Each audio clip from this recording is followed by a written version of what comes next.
तो आज हम जानेंगे कि आखिर एक ही चुनौती किसी के लिए मुसीबत और किसी के लिए एक सुनहरा मौका कैसे बन जाती है। आज हम इसी शक्तिशाली और सच कहूं तो अक्सर गलत समझी जाने वाली अवधारणा की पड़ताल करेंगे। सकारात्मक मनोवृत्ति यानी एक पॉजिटिव एटीट्यूड। ये बात कितनी गहरी है ना? ये सीधे सीधे बताती है कि हमारा नजरिया ही हमारी हकीकत को तय करता है। मतलब एक ही सिचुएशन किसी के लिए एक मुश्किल इम्तिहान हो सकती है तो किसी और के लिए एक रोमांचक सफर। फर्क किस चीज का है? सिर्फ हमारी मनोवृत्ति का, हमारे एटीट्यूड का। तो चलिए, इस सफर में हम सबसे पहले सकारात्मकता के वादे को समझेंगे, फिर इसके पीछे का साइंस देखेंगे, ये भी जानेंगे कि नेगेटिव सेल्फ टॉक को कैसे बदला जाए, और हाँ, सकारात्मकता के जाल पर भी बात करेंगे, और अंत में एक बैलेंस्ड माइंडसेट पर अपनी बात खत्म करेंगे। तो चलिए शुरू करते हैं सबसे बुनियादी सवाल से। जब हम कहते हैं पॉजिटिव एटीट्यूड, तो इसका असल में मतलब क्या होता है? देखिए, ये सिर्फ हर वक्त खुश रहने के बारे में बिल्कुल नहीं है। इसका असली मतलब है अपनी ताकत और कमजोरियों दोनों को स्वीकार करना, मुश्किल समय में भी टिके रहना, और हालात चाहे जैसे भी हों, हमेशा एक बड़े मकसद के बारे में सोचने की काबिलियत रखना। ये क्रेयॉन वाली मिसाल तो कमाल की है। ये हमें याद दिलाती है कि हम सब अपनी ही दुनिया के चित्रकार हैं। अब अगर हम बार बार सिर्फ ग्रे रंग ही चुनते रहेंगे तो हमारी तस्वीर तो बेरंग ही दिखेगी ना।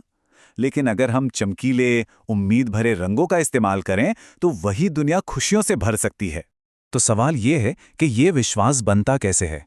लेखक रॉजर फ्रिट्ज के मुताबिक ये कोई जादू नहीं, बल्कि आदत है। जब हम अपनी ताकत पर ध्यान देते हैं, जो हमारे पास है उसके लिए शुक्रगुजार होते हैं और सफलता को विजुअलाइज करते हैं, तो हम अपने दिमाग को ये मानने के लिए ट्रेन कर रहे होते हैं कि सफलता मुमकिन है। ये पूरी तरह से अपने विचारों की जिम्मेदारी लेने और एक पॉजिटिव माहौल बनाने के बारे में है। चलिए, अब जरा देखते हैं कि साइंस इस बारे में क्या कहता है, क्योंकि ये सिर्फ एक अच्छा महसूस करने वाला ख्याल नहीं है, इसके पीछे ठोस साइंटिफिक फायदे भी हैं। इसकी जड़ें हैं हमारी सेल्फ टॉक में। ये हमारे दिमाग के अंदर लगातार चलने वाली एक कमेंट्री की तरह है जो कभी रुकती नहीं, और यही बातचीत हमारे नजरिए की नींव रखती है। ये पॉजिटिव भी हो सकती है और नेगेटिव भी। और पता है, हमारे दिमाग में चलने वाली इस बातचीत के नतीजे हैरान करने वाले हैं। रिसर्च बताती है कि पॉजिटिव सेल्फ टॉक का असर सिर्फ महसूस नहीं होता, बल्कि हमारे शरीर पर होता है। लंबी उम्र, डिप्रेशन का कम खतरा, और यहां तक कि बेहतर हार्ट हेल्थ भी। ये मुश्किल समय में हमारा एक मानसिक कवच बन जाती है। तो अगर हमारी सेल्फ टॉक नेगेटिव है तो क्या हम इसे बदल सकते हैं? जी हाँ, बिल्कुल। ये एक आदत बनाने जैसा ही है, जिसमें थोड़ा समय और प्रैक्टिस लगती है। सबसे पहले हमें इन पैटर्न्स को पहचानना होगा। क्या हम सिर्फ नेगेटिव बातों पर ही ध्यान देते हैं? क्या हर बुरी चीज के लिए खुद को ही जिम्मेदार मान लेते हैं? या आखिर हमेशा सबसे बुरे नतीजे की ही कल्पना करते हैं? इन पैटर्न्स को पहचानना ही बदलाव की तरफ पहला कदम है। ये स्लाइड इस बदलाव को बहुत ही खूबसूरती से दिखाती है। जरा ध्यान से देखिए, ये सिर्फ शब्दों को बदलना नहीं है। मैंने ये पहले कभी नहीं किया। ये एक बंद दरवाजा है, लेकिन ये कुछ नया सीखने का मौका है। ये एक खुला दरवाजा है। ये मानसिकता में एक छोटा सा बदलाव है, जो हमें असहाय महसूस करने से एम्पावर्ड महसूस करने की ओर ले जाता है। लेकिन रुकिए, कहानी यहीं खत्म नहीं होती।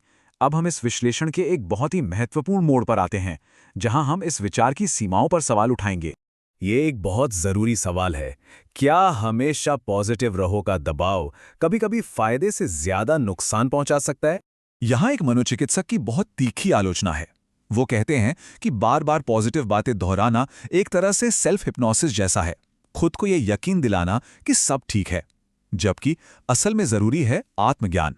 मतलब ये समझना कि वाकई में समस्या क्या है और हम उसे लेकर कैसा महसूस कर रहे हैं। तो सबसे जरूरी बात क्या है? ये कि सिर्फ पॉजिटिविटी पर जोर देना हमें बाहरी सच्चाइयों से अंधा कर सकता है। यह हमें असली समस्याओं को नजरअंदाज करने पर मजबूर कर सकता है। और अगर हम हर समय पॉजिटिव महसूस नहीं कर पा रहे, तो ये हमें और भी बुरा महसूस करा सकता है। तो फिर रास्ता क्या है? अगर सिर्फ पॉजिटिविटी ही काफी नहीं है, तो जवाब क्या है? जवाब है संतुलन। लक्ष्य खुद को धोखा देना नहीं है, बल्कि अपने अनुभवों को एक बेहतर तरीके से फ्रेम करना है। ये असलियत को स्वीकार करने और फिर ये चुनने के बारे में है कि हम उस पर कैसे रिएक्ट करें। रिसर्च यहां एक बहुत दिलचस्प फर्क बताती है, कृतज्ञता और आशावाद के बीच। इसे ऐसे समझिए, कृतज्ञता यानी ग्रैटिट्यूड का मतलब है आज की अच्छी कॉफी या दोस्तों से हुई बातचीत जैसी छोटी छोटी खुशियों पर ध्यान देना। ये वर्तमान में मौजूद अच्छाई को देखना है। वहीं आशावाद यानी ऑप्टिमिज्म, ये विश्वास है कि कल का जरूरी इंटरव्यू अच्छा जाएगा। ये भविष्य की ओर देखता है। तो एक दिन की अच्छी बातों को बढ़ाता है और दूसरा आने वाली मुश्किलों के डर को कम करता है। तो आज अपने आप से पूछिए, किसकी ज्यादा जरूरत है? जो अच्छा है उसे महसूस करने के लिए थोड़ी कृतज्ञता की, या जो आने वाला है उसके लिए थोड़ी उम्मीद की? याद रखिए, संतुलन ही सब कुछ है। अगर आपको ये विश्लेषण अच्छा लगा हो तो लाइक, शेयर और सब्सक्राइब करना ना भूलें।